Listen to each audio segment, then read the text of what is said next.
നമസ്കാരം, ഇത് അതുൽ സി അരുൺ. എൻ്റെ ഇന്നത്തെ സായങ്കാല നടത്തം ഇവിടെ ആരംഭിക്കുന്നു. എൻ്റെ സായങ്കാല നടത്തം തുടരുന്നു. ഇന്ന് എനിക്ക് ചില കുറിപ്പുകളുണ്ട്. ഞാൻ പഠിച്ച ചില കാര്യങ്ങൾ കുറിച്ച് വെച്ചിട്ടുണ്ട്. ആ കുറിച്ച് വെച്ച കാര്യങ്ങൾ ഞാൻ ഇന്ന് നിങ്ങളുമായി പങ്കുവയ്ക്കുവാൻ ആഗ്രഹിക്കുന്നു. Okay, this is actually starting the first climb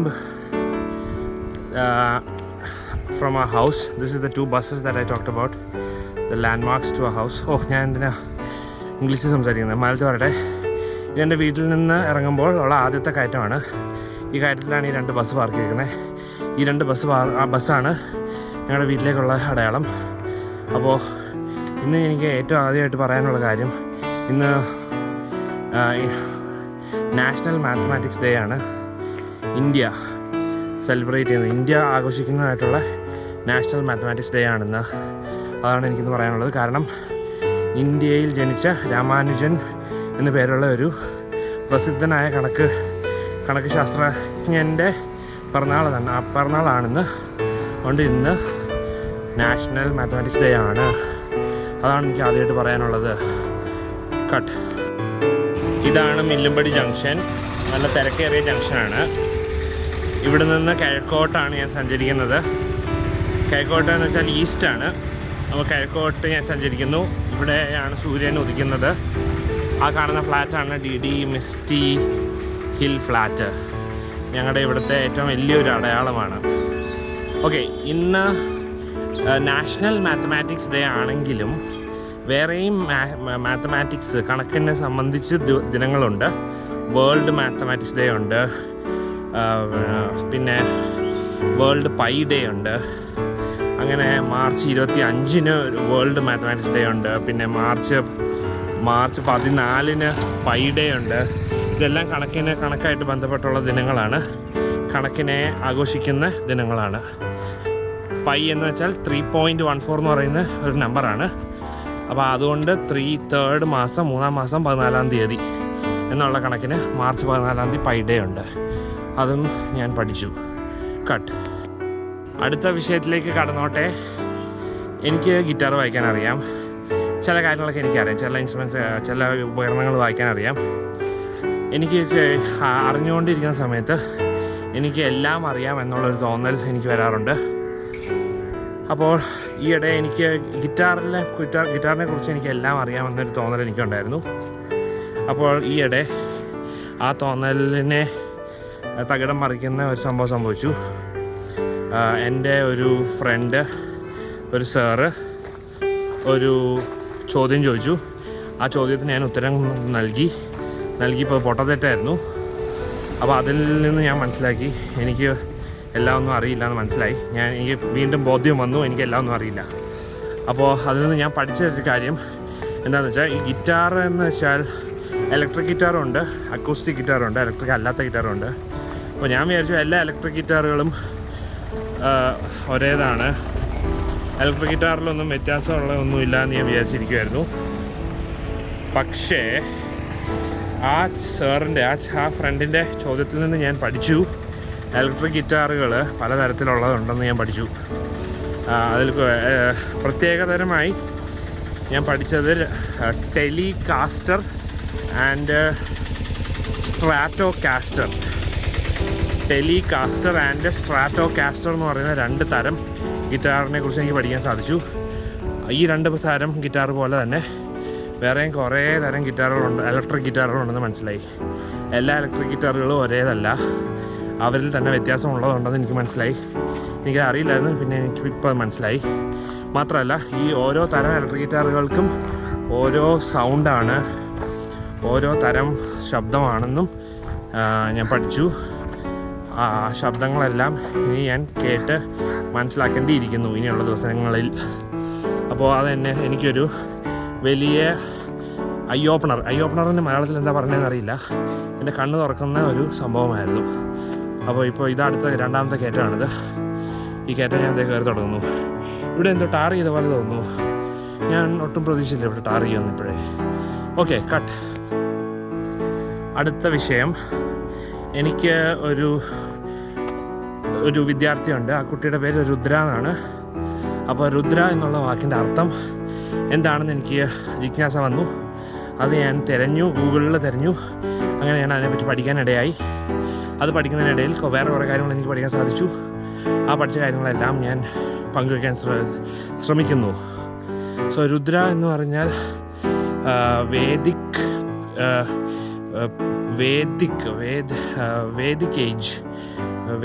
കാലഘട്ടം എന്ന കാലഘട്ടത്തിലെ ഒരു ദേവൻ്റെ പേരാണെന്നാണ് ഞാൻ മനസ്സിലാക്കിയത്. രുദ്ര എന്നുള്ളത് ശിവന്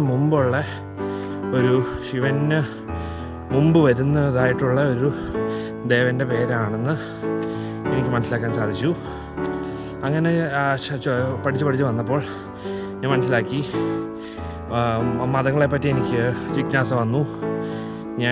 എൻ്റെ പിതാവിന് ആദ്യം ഹൈന്ദവ മതമായിരുന്നു. പിന്നെ എൻ്റെ പിതാവ് ഇപ്പോൾ ക്രൈസ്തവ മതമായി. അപ്പോൾ ഈ ക്രൈസ്തവ മതവും ഹൈന്ദവ മതവും തമ്മിലുള്ള വ്യത്യാസം ഞാൻ പഠിക്കാൻ ശ്രമിച്ചു.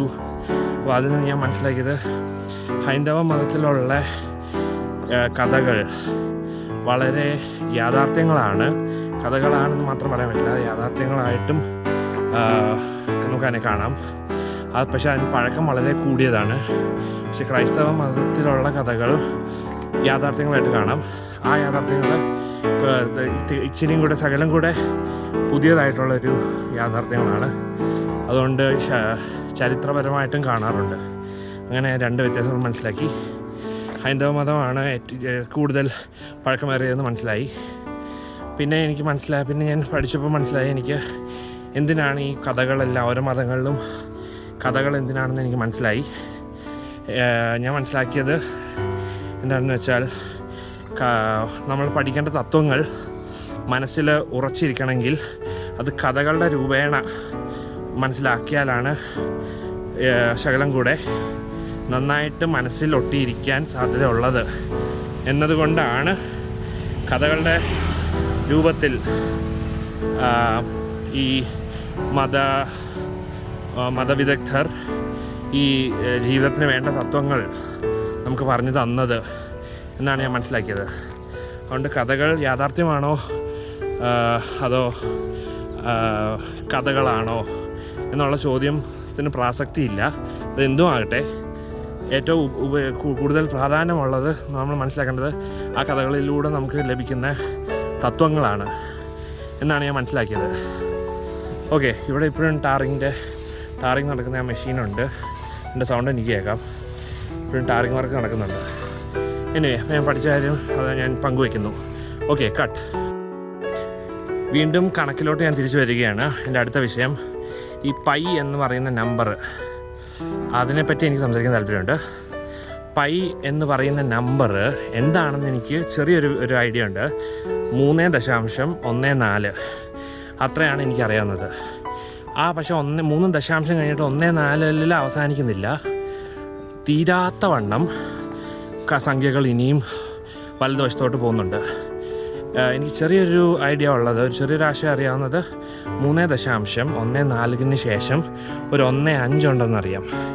ഈ 1.5 കഴിഞ്ഞ് വരുന്ന സംഖ്യകളൊന്നും എനിക്കറിയില്ല.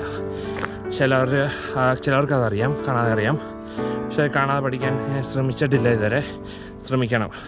പൈ എന്നുള്ള സംഖ്യയുടെ ഡെസിമൽ എക്സ്പാൻഷൻ, ദശാംശം കഴിഞ്ഞിട്ട് വരുന്ന സംഖ്യകളുടെ ഓരോ സംഖ്യകൾ അറിഞ്ഞിരിക്കുന്നത് നല്ലതാണ് എന്ന് ഞാൻ മനസ്സിലാക്കുന്നു. എനിവേ, തൽക്കാലത്തിന് പ്രായോഗിക ആവശ്യങ്ങൾക്ക് 3.1415 വരെ മതി. അങ്ങനെ, അപ്പോൾ അതെനിക്കറിയാം, അത്ര അറിയാം. ഇനി എൻ്റെ പ്രശ്നം വരുന്നത്, എന്നെ ചിന്തിപ്പിക്കുന്ന കാര്യം, ഈ 3.1415 എങ്ങനെ നമുക്ക് കണക്കിലെടുത്ത് ചെയ്യാം, എങ്ങനെ കാൽക്കുലേറ്റ് ചെയ്യാം എന്നുള്ളതാണ് എൻ്റെ ഡൗട്ട്. എന്ത് ചെയ്യുമ്പോഴാണ് ഈ 3.1415 പിന്നെ തുടരുന്ന നമ്പറുകൾ കിട്ടുന്നത്, ആ സംഖ്യകൾ കിട്ടുന്നത് എങ്ങനെയാണ് എന്നുള്ളതാണ് എനിക്കറിയാത്തത്. ചിലർ പറയും 22/7 ചെയ്താൽ മതി എന്ന് പറയും. പക്ഷെ 22/7 ചെയ്താൽ ഈ നിൽക്കാത്ത വണ്ണം ഡെസിമൽ എക്സ്പാൻഷൻ കിട്ടത്തില്ല. അതിന് ഇംഗ്ലീഷിൽ യൂസ് ചെയ്യുന്ന വേർഡാണ് നോൺ ടെർമിനേറ്റിംഗ് ഡെസിമൽ എക്സ്പാൻഷൻ. നിൽക്കാത്ത വണ്ണം ഇങ്ങനെ സംഖ്യകൾ ഇങ്ങനെ പോയിക്കൊണ്ടിരിക്കുന്നത്. 3.14, 15, 27, 38, 69, 11, 80 അങ്ങനെ ഇങ്ങനെ നിൽക്കാത്ത വണ്ണം നമുക്ക് പ്രവചിക്കാൻ പറ്റാത്ത വണ്ണം നോൺ ടെർമിനേറ്റിംഗ് നോൺ റിപ്പീറ്റിംഗ് ആയിട്ട് ഇങ്ങനെ പോകുന്ന ഒരു നമ്പറാണ് ഈ പയ്യ്.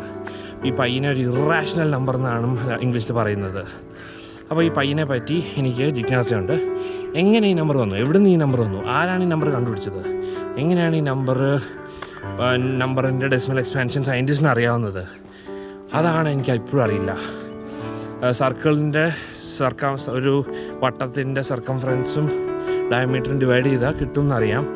പക്ഷേ സർക്കംഫറൻസും ഡയമീറ്ററും റാഷണൽ നമ്പേഴ്സാണ്. Rational number divided by another rational number ചെയ്താൽ വീണ്ടും ഒരു റാഷണൽ നമ്പറേ കിട്ടത്തുള്ളൂ. പൈനെ പോലത്തെ ഇറാഷണൽ നമ്പർ കിട്ടത്തില്ല. അപ്പോൾ what is the source of the irrationality of pi എന്നുള്ളതാണ് എൻ്റെ ചോദ്യം.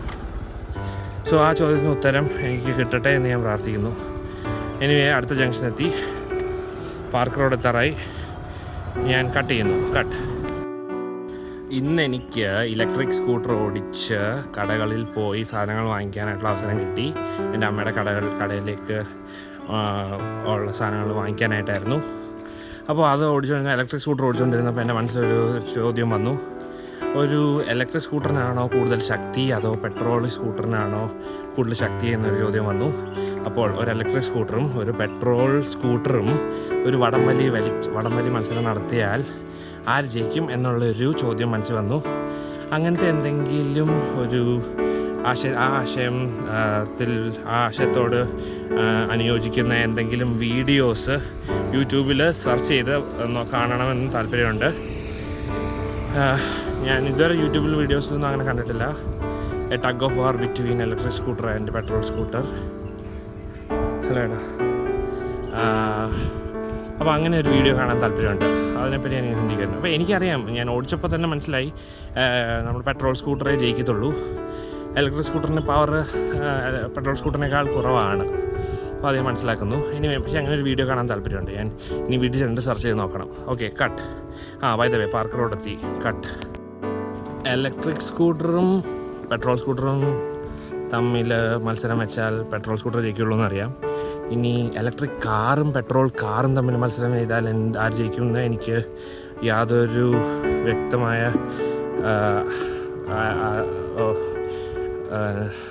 എനിക്കറിയില്ല. ഒരു പിടുത്തവും ഇല്ല. അത് ശരിക്കും ചെയ്ത് നോക്കേണ്ടിയിരിക്കുന്നു. കാരണം ഞാൻ ഇലക്ട്രിക് കാർ ഇതുവരെ ഓടിച്ചിട്ടില്ല. ഓടിച്ചാലേ അറിയുള്ളൂ അതെങ്ങനെയുണ്ടെന്ന്. കട്ട്. എനിക്ക് ഏറ്റവും അധികം ചോദിക്കേണ്ട ഒരു ചോദ്യമാണ്, ഞാൻ മലയാളത്തിൽ വീഡിയോ എടുക്കുന്നതാണോ എൻ്റെ പ്രേക്ഷകർക്ക് താല്പര്യം, അതോ ഞാൻ ഇംഗ്ലീഷിൽ വീഡിയോ എടുക്കുന്നതാണോ പ്രേക്ഷകർക്ക് താല്പര്യം എന്ന ഒരു ചോദ്യം എനിക്ക് ഉണ്ട്. അതിനൊരു ഉത്തരം കമൻറ്റ് ബോക്സിൽ നൽകിയായിരുന്നെങ്കിൽ വളരെ സന്തോഷമായിരുന്നു. ആ കാർ ഇപ്പം എന്നെ ഇടിച്ചേനെ. ഞാൻ ഇച്ചിരിയോടെ സൂക്ഷിച്ച് നടക്കേണ്ടിയിരിക്കുന്നു. ആ കാറിൻ്റെ ഹോൺ കേട്ടതുകൊണ്ട് ഞാൻ രക്ഷപ്പെട്ടു. Okay, thank you. ആനക്കയറ്റം തുടങ്ങി. ഞാൻ ഈ കയറ്റം കയറിയിരിക്കും. ഇതുപോലത്തെ ഒരു കയറ്റം ഞാനിന്ന് ഇലക്ട്രിക് സ്കൂട്ടർ ഓടിച്ചപ്പോൾ കയറുമ്പോൾ ഇലക്ട്രിക് സ്കൂട്ടറിൻ്റെ വേഗത വളരെ കുറഞ്ഞ് വളരെ പയ്യാണ്, വളരെ പതുക്കെ ആണ് ഈ കയറ്റം ഇലക്ട്രിക് സ്കൂട്ടർ കയറുന്നത്. കട്ട്. കയറ്റം ഒറ്റയടിക്ക് തന്നെ കയറി. പക്ഷേ ശ്വാസം കിട്ടില്ലായ്മ ഇപ്പോഴുണ്ട്. ഞാൻ ചില ശ്വസിക്കാൻ ബുദ്ധിമുട്ടുന്നുണ്ട്. പക്ഷെ എന്നാലും ഞാൻ മുന്നോട്ട് തന്നെ സഞ്ചരിക്കും. എൻ്റെ പോക്ക് മുന്നോട്ട് തന്നെ. കട്ട്.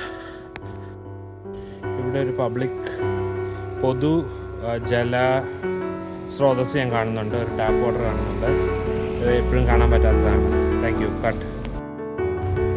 കുറിപ്പുകളിൽ എഴുതി വെച്ചതെല്ലാം തീർന്നു.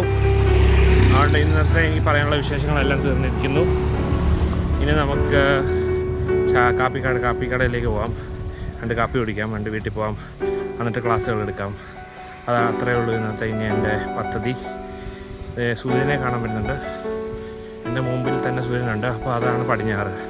ഞാൻ പടിഞ്ഞാറോട്ടാണ് നടക്കുന്നത്. Okay, cut. ആ വഴി നടന്ന് വടക്കേ ദിശയിലൂടെ ഞാനിപ്പോൾ ആദ്യത്തെ സ്ഥലത്ത് തന്നെ എത്തി, മിൽമ്പടി ജംഗ്ഷനിൽ തന്നെ എത്തി. ഞാൻ ജംഗ്ഷനിലോട്ട് ഇപ്പോൾ എത്തിച്ചേരുന്നു.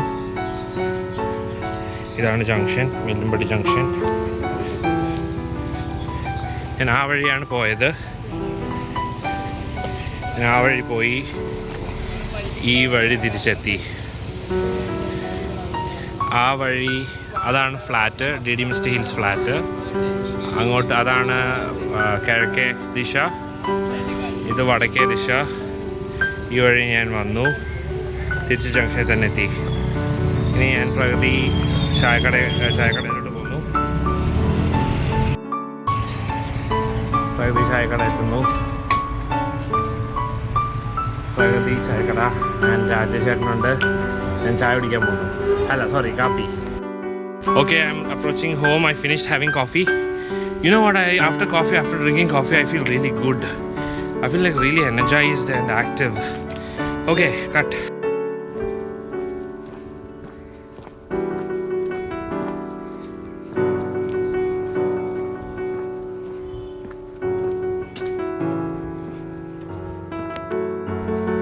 Okay, reached home.